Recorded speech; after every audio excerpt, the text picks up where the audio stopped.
Okay, good morning listeners, you're very welcome to the Ray Darcy Show. Hey! Now first up this morning, with all the controversy over the offshore accounts and the Ansbacher accounts and all that, Today FM managed to speak to 3 high-profile politicians about their experience of offshore banking. Finance Minister Michael Noonan, did you ever have an offshore account? Now what I have to say as Minister for Finance, I never did. The nearest thing I would have ever come to that type of laundering is when I was a young fella in school, and we used to have the old on-post saving tokens, and I think there were 20 pence at the time. They were called acorns, and every Friday we'd fill them up. So the answer to your question, no. Okay, Michael Noonan, thanks for that. Former Minister for the Gaeltacht, Eamon, what do you have to say on the matter? Well, with all the controversy over the offshore bank account, I would have to say yes, I did have an offshore account, but it wasn't an Ansbacher account. When I was Minister for the Gaeltacht, I opened a savings account in the post office in Kilronan and in Inishmore on the Aran Islands. So I think when you look beyond the headlines, offshore banking is not as sinister as it might seem. MEP Luke Ming Flanagan, good morning to you. No, well, I have to say that I never had an offshore account, and I suppose the closest I ever came to opening an offshore account is when I tried to open one in the AIB in Carrick-on-Shannon, and at the time there was a discrepancy with my identification and paperwork.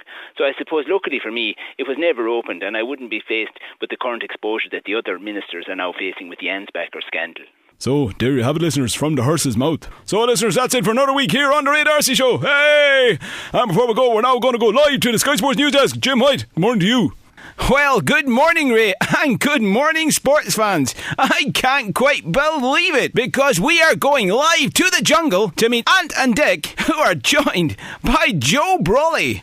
Sensational! That's right, viewers, we are joined by Joe Brolly, outspoken GAA pundit here in the jungle. Oh, I can't wait. Joe, before you go to the jungle, our producer has said you have got to take off your glasses. Oh, take them off there, Joe.